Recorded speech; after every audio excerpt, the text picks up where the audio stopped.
Uh, the Louvre, the Louvre, the Louvre. I'm just gonna call it the Louvre this whole video, but the Louvre has been broken into. And what is it? $100 million, $110 million, some crazy stuff like that has been taken in jewels from the Louvre bank.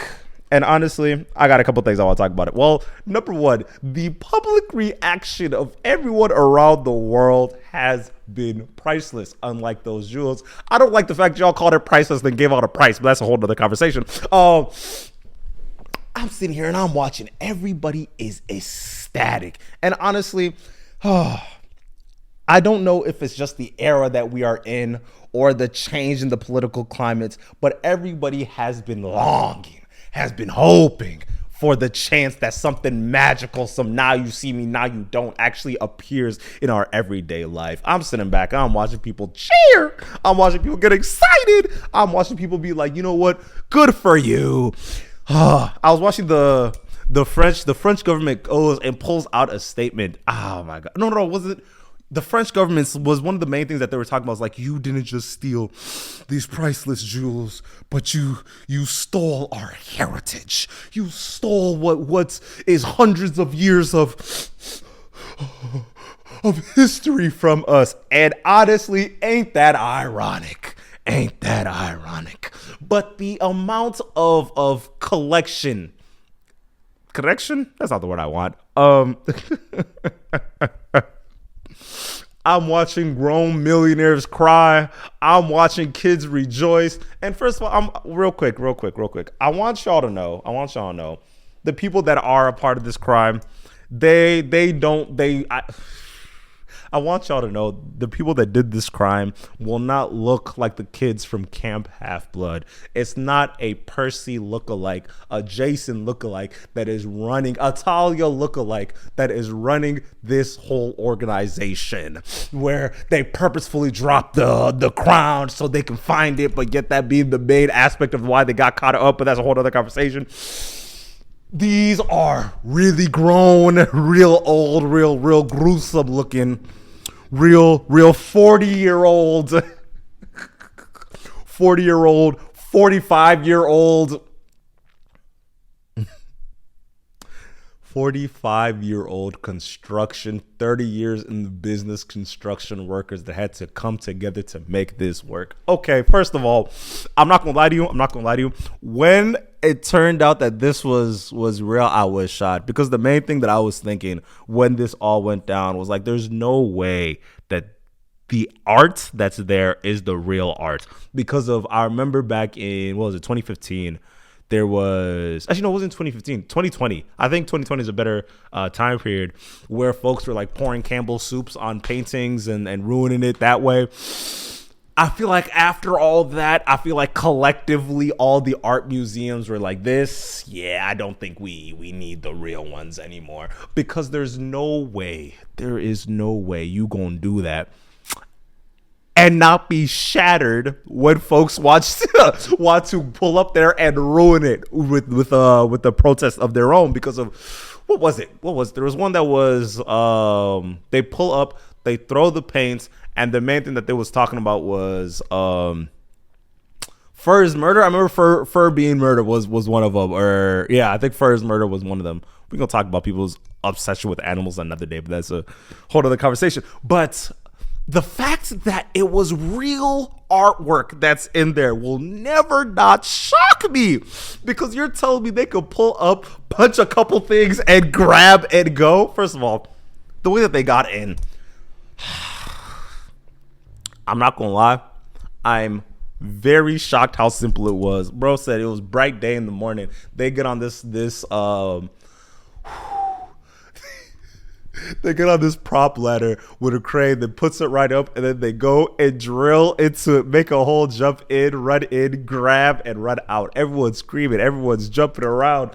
And when they actually do get to the artwork, the security guard goes and tells everyone, all right, yeah, let's everyone just get out of here. Yeah, just everyone just leave. Which is funny to me, because first of all, he's just like me for real. because I have never seen a museum working with anything more than a tis tis tis tis tis tis and a very bright flashlight. That's all that I've ever seen a museum security guard with. I'm surprised that they are not just equipped with the biggest of Glock dookies when they're protecting these priceless artifacts. I remember, first of all, and I'm not even gonna. I remember I was at my local art museum, and everybody that worked there was either a college student that was praying and hoping that their life end today and they just wake up in 4 years for their classes being over, or it was a 70-year-old that was hoping and praying their life would end today, so in 4 months they'll be able to go to the better life. But that's a whole other conversation. I'm watching it.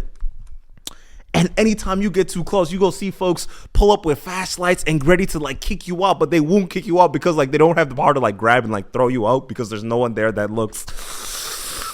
No one there has shoulders. I'll say it like that. I remember I went to this museum, took some pictures, and when I tell you, they didn't even let me put the flash on. They told me that the flash would ruin the artwork. That's how delicate the art was. And you're telling me that y'all are letting the real arts be there when it's so fragile? Keep in mind, this is art from hundreds, thousands of years ago that y'all are out here not protecting with actual, like that's the actual Mona Lisa. First of all, I feel so pretentious anytime I go to a museum because of like, I'll pull up, I'll point at all the stuff that I like and I will not remember it when I walk out the museum. That's kind of how I be feeling.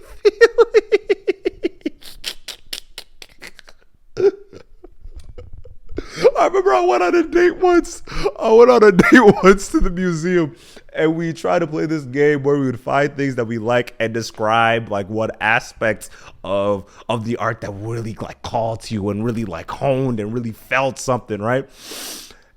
And I would just yap. I swear I would just yap. Cause I don't think I remember too much from the art pieces, but that's a whole other conversation.